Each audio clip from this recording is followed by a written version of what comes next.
Assalamualaikum warahmatullahi wabarakatuh. Saderengipun nyuwun ngapunten niki saking tumapel Jalatundha ingkang badhe kula tangkletaken nggih menika wonten ayat wa id balaghatil khulquma. Tolong Pak Operator salon sing jero iki saged muni mboten? Agak dikerasno kula mboten jelas niki. Salon sing jero musala agak diangkat volumene. Ngaten. Monggo Pak, monggo. Wonten nyuwun dipun jelasaken wonten ayat Al-Qur'an ingkang napa niku ayatipun inggih menika wa id balaghatil ruhu al khulquma wa antum hina idzin tangzurun. Niku tangzurun ningali Allah napa ningali pripun nyuwun dipun jelasaken. Surat napa niku Pak? Surate Sube nggih. Wa id balaghatir ruhu al khulquma wa antum hina idzin tangzurun. Nggih. Sak tatkalane tiyang ajenge pejah niku kados-kados saged ningali niku nyuwun dipun jelasaken ngoten nggih. Oh ngoten nggih. Sampun. Terus ingkang salajengipun nyuwun dijabaraken malih nggih pun serang-sering jenengan sampaiaken nggih menika wonten ayat qad aflahal mu'minuna alladzina hum fi sholatihim khashi'un. Terus untuk mencapai khashi'un supados saged khusuk terus niku nuwun dijabaraken malih ngoten. Nggih, nggih. Sampun matur suwun kirang langkungipun nyuwun ngapunten. Wassalamualaikum warahmatullahi wabarakatuh. Waalaikumsalam warahmatullahi wabarakatuh. Pertanyaan yang pertama itu golongan-golongan ada dua ya. Golongan pertama surat Al-Mu'minun ayat 1 dan 2 yang jenengan tanyakan yang nomor 2 tadi. Seseorang ketika saat di dunia itu rohaniahnya sudah bisa memandang sejatine urip, maka ketika saat dia itu meninggal dunia, yang menjemput itu bukan malaikat Israel tetapi langsung Allah sendiri. Sebab apa? Sebab di dalam dirinya itu makhluk itu sudah fana.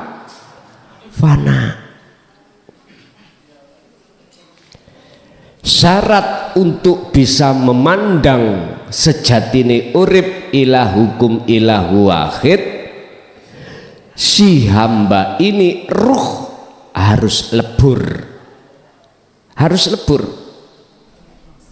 ruh harus fana. Sebab hakikati syahadat tunggal iku yang melihat dan yang dilihat itu pelakunya esa, pelakunya tunggal. Artinya ketika jenengan ini sudah masuk di dalam alam musyahadah, alam kemakrifatan, sebelumnya itu pasti terjadi alam kefanaan. Artinya rasa keakuan kita sebagai makhluk yang wujud itu sudah tidak wujud, sifatnya menjadi adam alias tidak wujud. Tak kandani tapi ojo kondo-kondo gak. Tak kandani ojo kondo.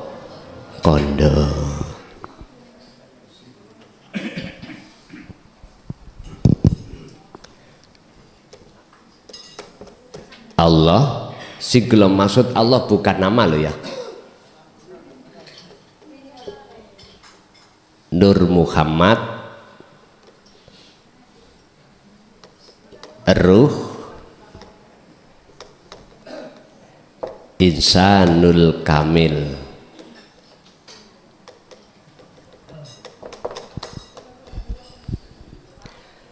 Tak kandani ojo kondo antara Allah statusi kholik laisa kamislihi sayun mausufe sifat hidup Allah iki dengan Nur Muhammad wiji kang dumati sak jerone urip roh kang sak jerone jasad Insanul Kamil wujud kesempurnaan iki pelakunya iku tunggal ahad. Mengapa harus ganti-ganti nama? Sing gak paham ojo dipeksa. Ini bentuk innalillahi. Sekarang tugas kita wa inna ilaihi iso wa inna ilaihi rojiun, akhirnya mengatakan pelakunya tunggal.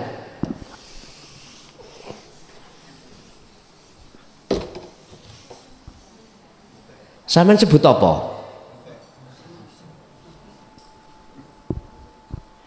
Ini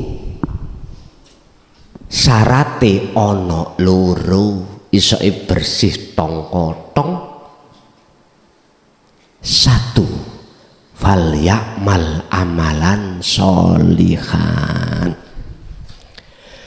Selalulah kau berkholwat yang tidak mengenal waktu dan tempat. Apa sih kholwat?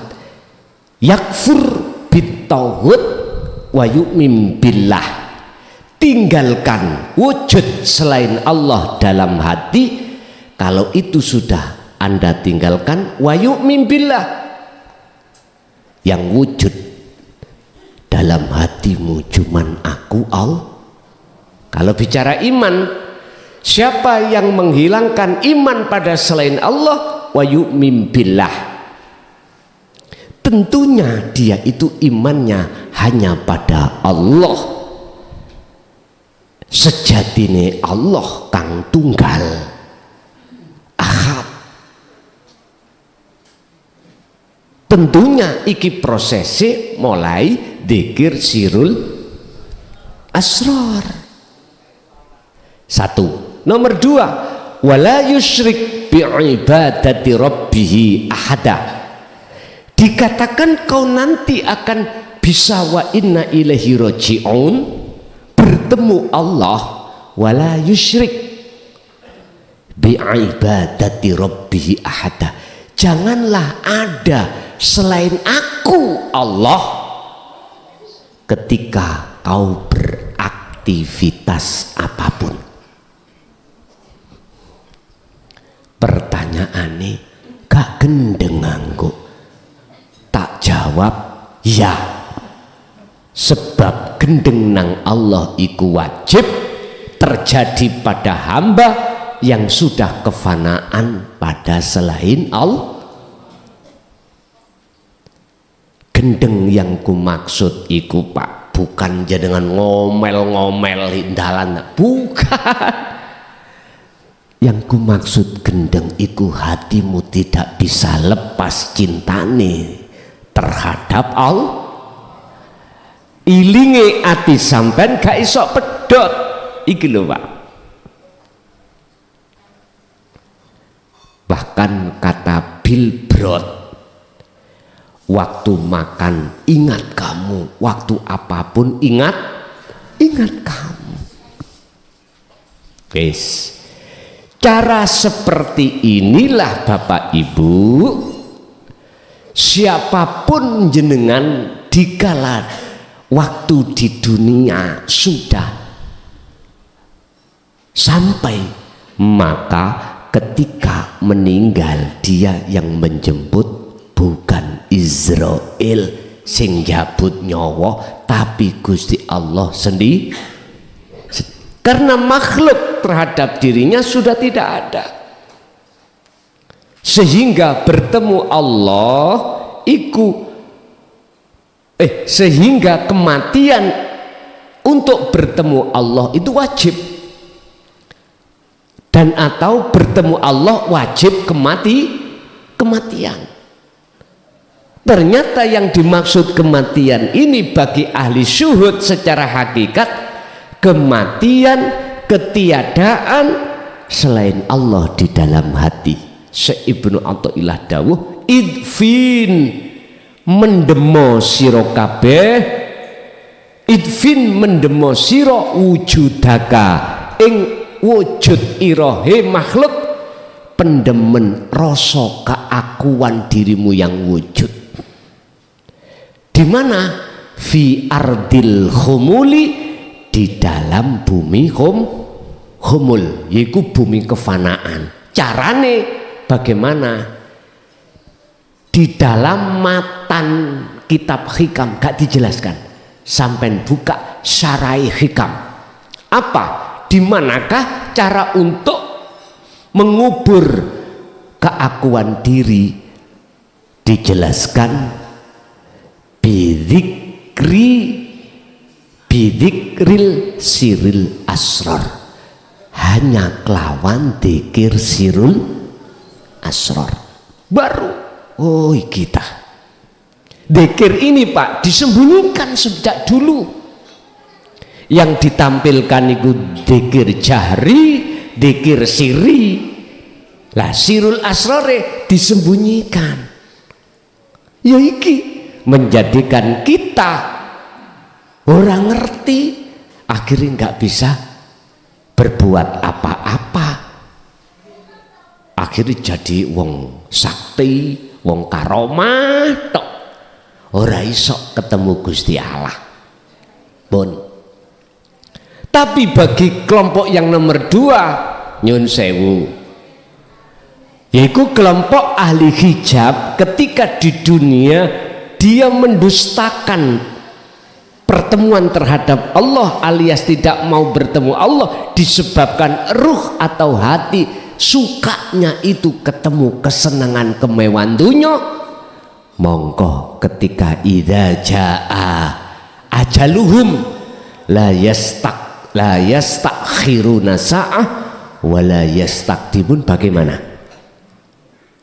Nyun sewu, dibuka di dalam surat Al-Baqarah ayat 257. Yukhrijunahum minan nuri ila dzulumat, masuk di alam kegel. Artinya apa Pak? Kita yang golongan ahli hijab sadare nek wis nyawa ning tenggorok ditutuno kebenaran dening Allah. Iki sing kok jaluk waktu ning dunya sudah saya ingatkan berkali-kali, tetapi kamu ingkar juga tidak mau bertemu aku.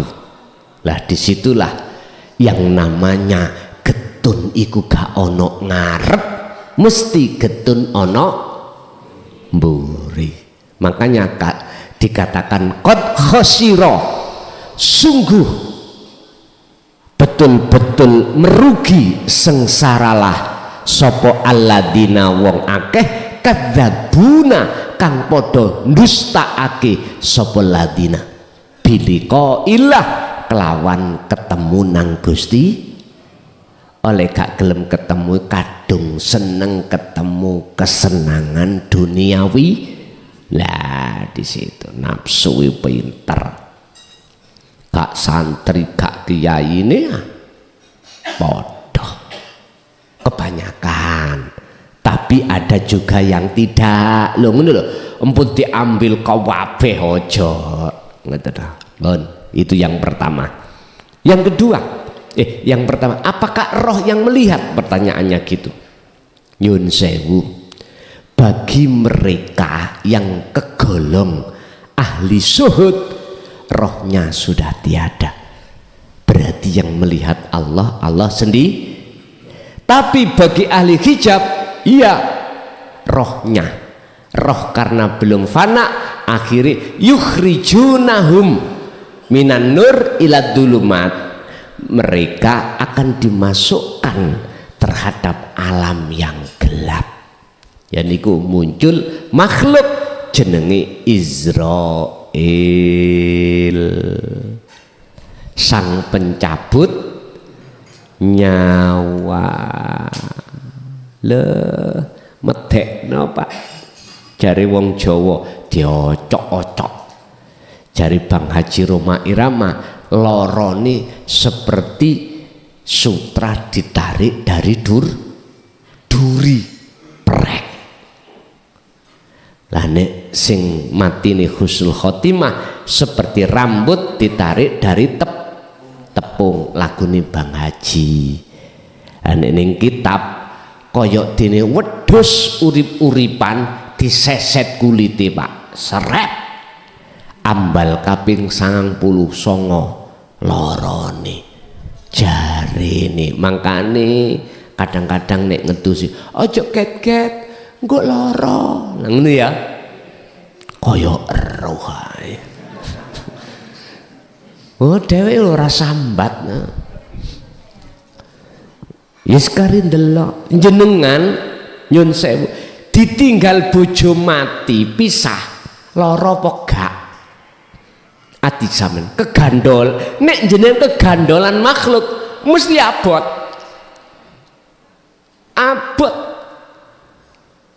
Lagi nduanya siji sorone awak dhewe puluhan tahun dirasakno berdua, ya toh?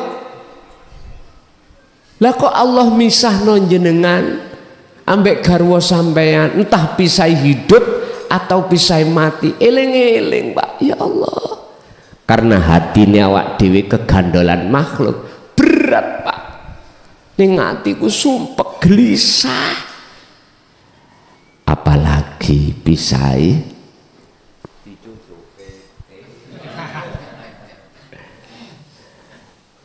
kita mengurai soro, kita apa namanya, kita berdua sakno lah ngoten nggih. Terus mati, berat Pak, kegandolan masalahnya. Tapi jikalau tidak kegandolan, beda Pak. Ning nganti gak loro, ning nganti nek ana isine makhluk, nggih mboten sakit, nggih mboten berat. Intine akhirin jenengan kali kula sendika dawuh seperti itu. Tapi ku yo gak gampang. Saya ja'alullahu ba'da usri yusra, berakit-rakit ke hulu, berenang-renang ke tepian, sakit-sakit dahulu, terus ngono ah. Mbah wis gak apal kula. Bersenang-senang kemudian soro dhisik kita biriyadati wal adhkar, bagaimana kita disuruh riyadah prihatin, nggak boleh makan kalau tidak lapar, tidak boleh tidur kalau tidak ngantuk. Wal adhkar, hati disuruh menjaga zikir terus menerus pada Allah. Tapi nanti kalau sudah sampai pada tujuan, mak peludit ngoten mawon, kecepek, ngerti kecepek nih, ya wis sudah, lah sudah sampai pada tujuan, terus gimana lagi?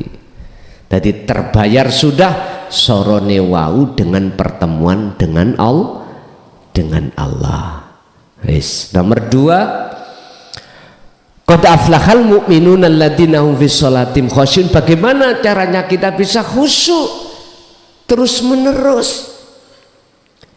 Nyun sewu Pak, kita itu diproses Allah jatuh bangun aku mengejarmu.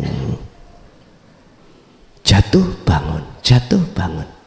Nah, bagaimana kita amriye supaya kita itu saged fokus terus gak jatuh? Lah ngono nggih. Salat iku khusyuk terus.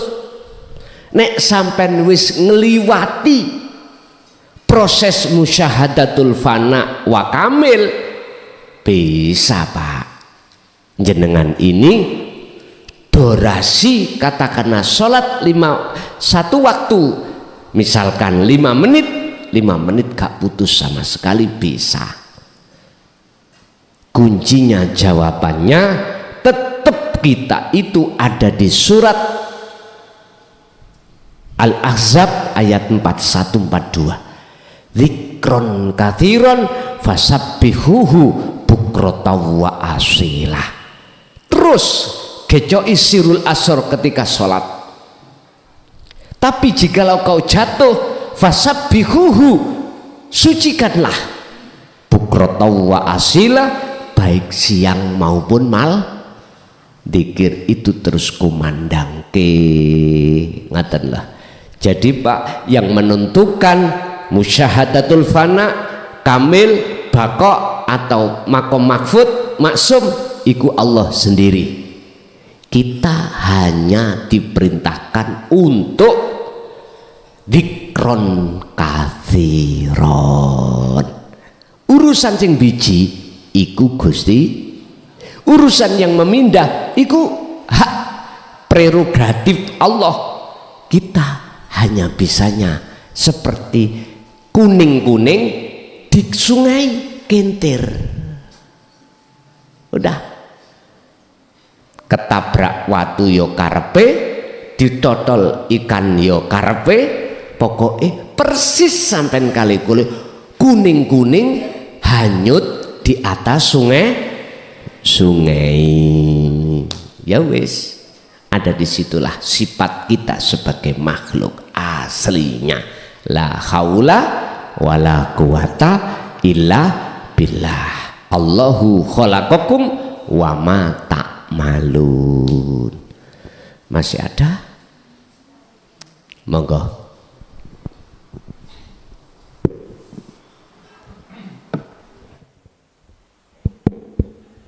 Assalamualaikum warahmatullahi wabarakatuh.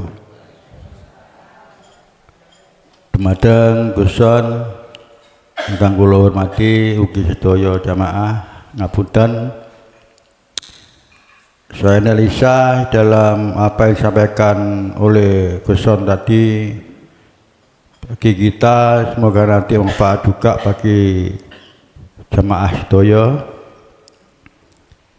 Sejak awal bahwa mengingat untuk tingkatan-tingkatan kita ibadah, situ ada bahasa-bahasa yang dalam pengetahuan saya bahwa kita ini satu tubuh, terdiri dari tubuh, batin, ruh, dan sir. 4. Juga terdiri dari af'al, asma, sifat, dan dat. Maka dari itu yang kita tanyakan Gus tentang masalah di situ sekarang banyak bahwa kita ini bisa membedakan apa ibadah ritual, ibadah spiritual, dan ibadah supranatural. Ini terjadi semuanya, baik secara langsung dilakukan maupun tidak. Bagaimana kalau kita ini ibadahnya cuma ritual tok atau syariat tok? Apalagi tidak ngonangi apakah ini spiritual ataukah natural, ya, supaya kita ini tahu batas-batas mana ibadah kita ini sudah spiritual atau supernatural, atau betul-betul sudah di situ menemukan kehadiran Allah Subhanahu wa taala. Demikian Gus, saya kira mohon dengan hormat pencerahannya, kurang lebihnya mohon maaf. Assalamualaikum warahmatullahi wabarakatuh. Waalaikumsalam warahmatullahi wabarakatuh. Bangunlah jiwamu dan juga bangunlah badanmu. Ini sebuah pesan yang tertera di dalam lagu kebangsaan Indonesia Raya,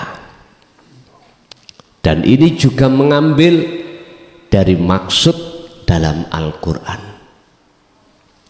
Raihlah apa yang Allah berikan padamu tentang ruhaniyah, dan juga janganlah kau tinggalkan bahagiamu di dunia.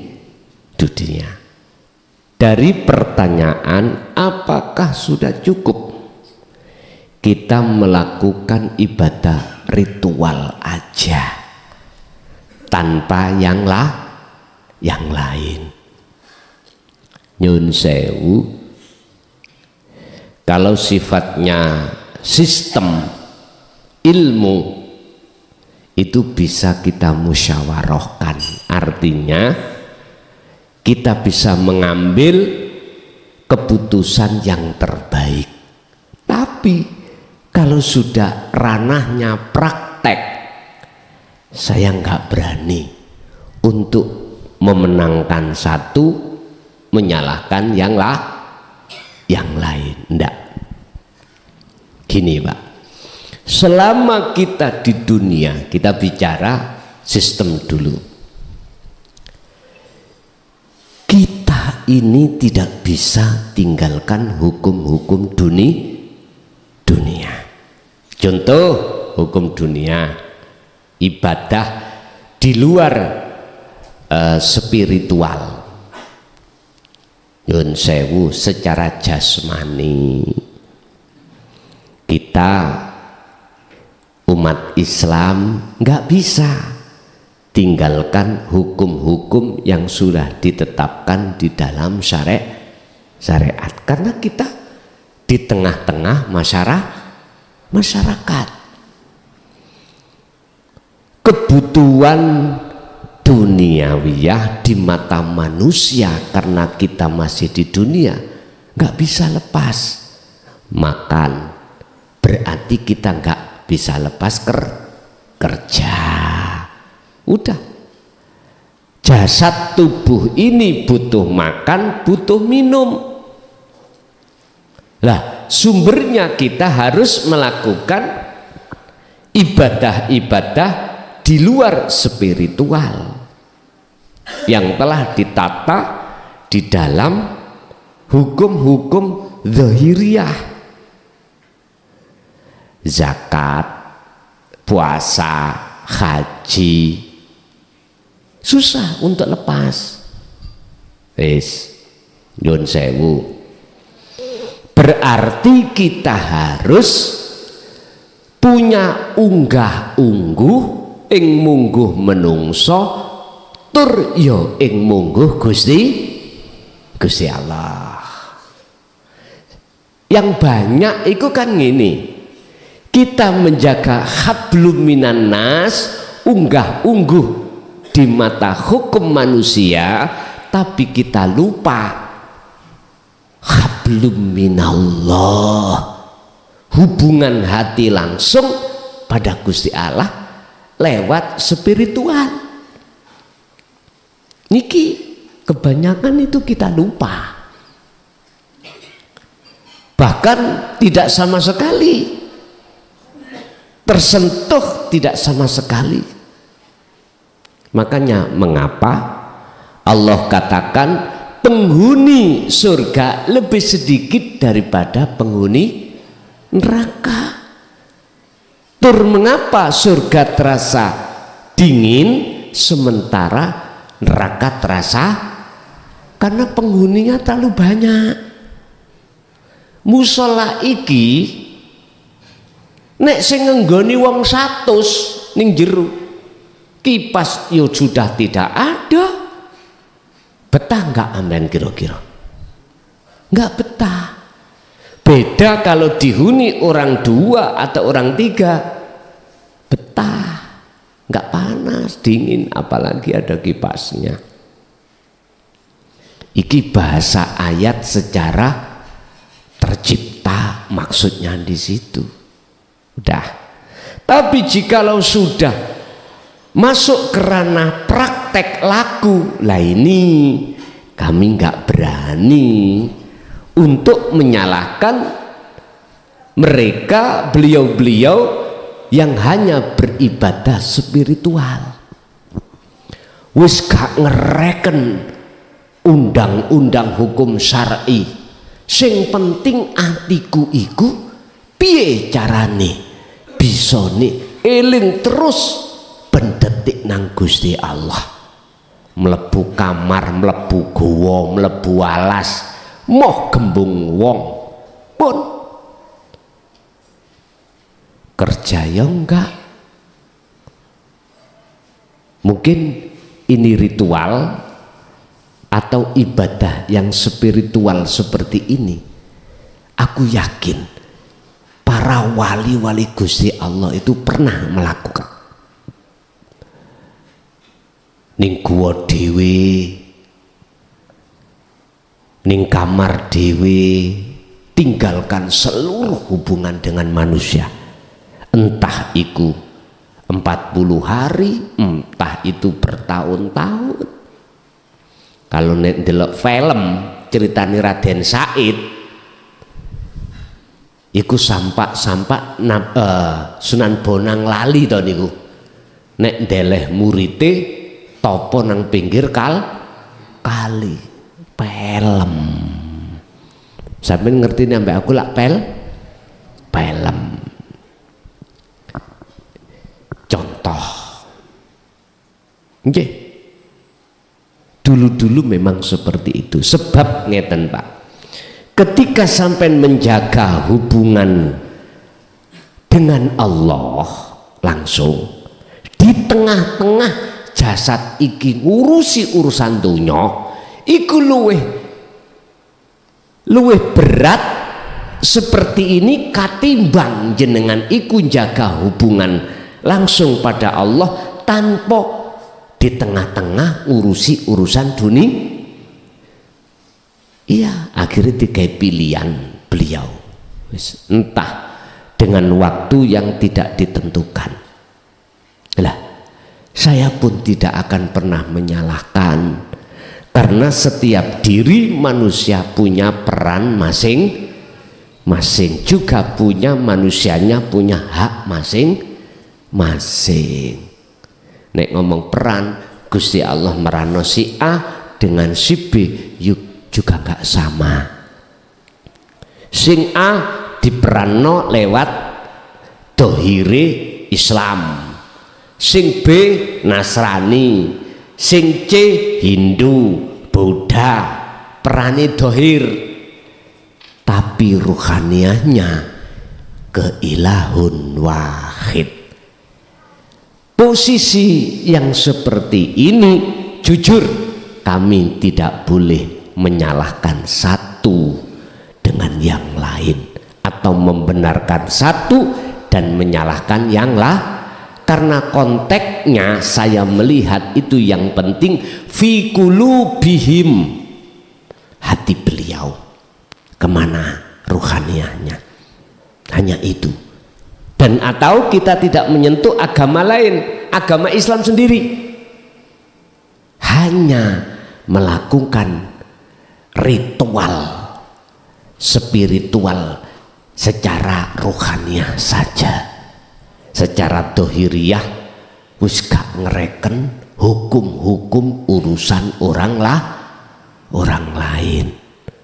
Tapi nggih resiko niku wau, ajaramu sesat, wis gak bertuhan dan lain sebagainya, mesti gitu. Saya gak paham, tapi bagi saya gak berani saya menyalahkan, karena Allah memerankan si A dengan si B itu kadang juga nggak sama, saenake Allah begitu. Nggih, lanjut.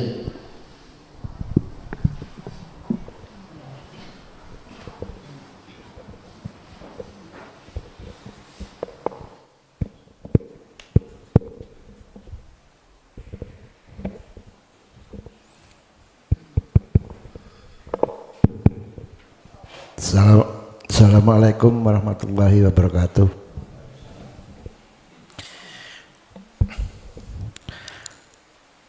Dalam melakukan zikir sulur asror Gus, tanpa sengaja dari dalam tubuh keluar makhluk yang seperti kita, seperti yang melakukan. Itu pertama dua Gus, hitam dan putih, selanjutnya merah dan abu-abu, ada 4. Ketika ditekan, setiap bekerja, setiap detik, setiap tarikan napas didikirkan dalam silur asror, dan hati didikirkan kepada Allah,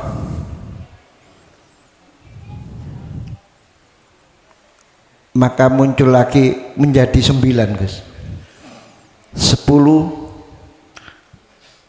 dengan yang asli, 11 dengan yang membuat.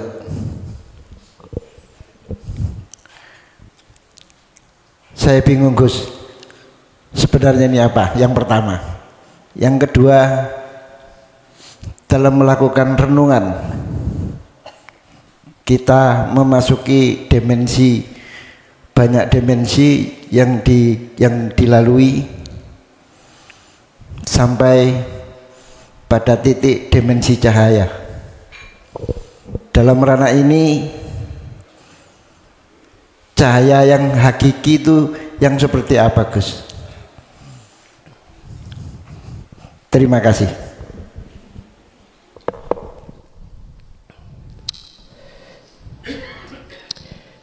Kaifa yutasawwaru ayyah jubahu syai'un wa huwa alladhi adharu kulla syai'in. Kaifa khalikoyo opo iku yutasawwaru bisa ditutupi sapa Allah, ayah jubahu tegese yento nutupihu ing Allah apa syai'un suci-wiji. Heta, apakah mungkin Allah iku bisa diwujudi Allah bisa ditutupi dengan sesuatu? Wahwa khali utawi Allah iku alladzi zat kang moho suci, iku adharu nyoto wujute kulla syai'in ing saben-saben suci. Apakah mungkin Allah itu bisa ditutupi makhluk-makhluk yang keluar tadi nggih? Sedangkan Allah itu nyoto di setiap sesuatu itu. Jawabannya tidak mungkin. Bagi siapa? Bagi jenengan yang hati jenengan iki nur makrifatnya sudah menyala.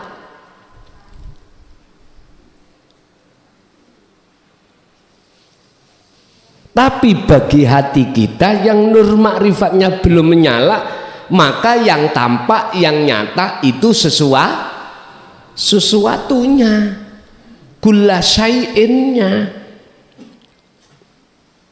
Kita akan bingung Pak, siapapun kita akan bingung. keluarnya itu makhluk itu berupa cahaya merah dan cahaya-cahaya yang lain 4. Bahkan ketika saat kita dawamkan dzikir itu keluar malah 11. Baca gini, siapakah itu makhluk? Apa maksudnya? Ngaten. Itulah cara Allah untuk membersihkan hati jenengan yang ketutupan makhluk, walaupun dah berupa cahaya. Tapi jika laun jenengan ini sudah tidak melihat cahayanya, tetapi melihat sesuatu di dalam setiap cahaya atau makhluk, maka ini sudah dikatakan bersih. Ngene Pak, aku mangkatin nulis sabar lali aku. Gini. Sering saya tulis, ruh, di dalam ruh itu ada nur makrifat, rasa atau iman, mohon maaf. Sebelum ke nur makrifat itu kita akan bertemu adalah ihsan atau imanul haq, disebut ihsan atau rasa. Di dalam rasa iku ana cahaya atau nur makrifat. Cahaya, di dalam cahaya iku ana Allah atau urip sejati. Ini pertemuannya. Ketika ruh sudah paham tentang masalah rasa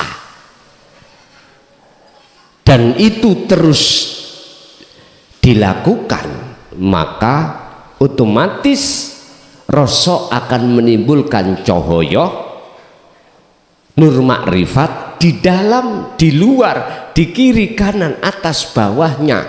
Nur makrifat itu ada wujudnya Allah.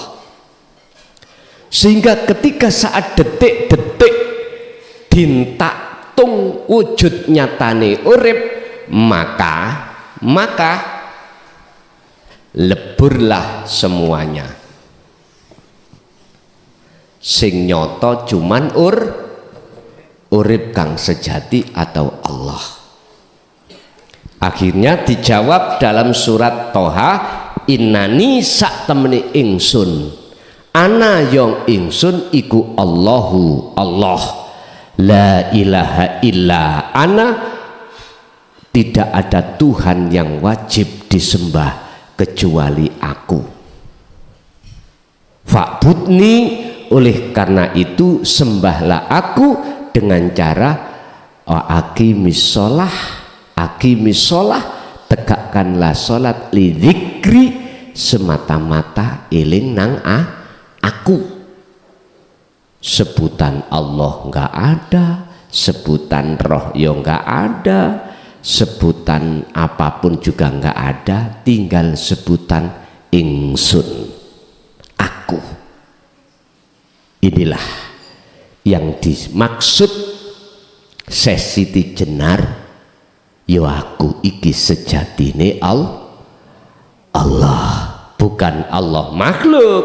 Lho ngaten niki. Wong Allah nama sudah enggak ada kok yang disebut anta, apalagi makhluk lebur pun semuanya enggak ada. Begitu. Nggih, lanjut. Jadi kesimpulannya, apa yang Allah bersihkan tadi, itulah proses Allah itu mengeluarkan makhluk-makhluk sehingga ditampilkan terhadap jenengan. Iku cara Allah membersihkan, mengoperasi hati kita dari penyakitnya hati. Mekaten tasik wonten Ibu, ada Bu? Cukup nggih? Bismillahirrahmanirrahim. Bapak Ibu hadirin jamaah rahimakumullah, itulah apa yang telah Allah berikan pada malam hari ini. Semoga menjadi ilmu yang bermanfaat, ilmu yang berkah baik keluarga kita dan anak putu kita ila yaumil qiyamah. Lahumul Fatihah. Bismillahirrahmanirrahim.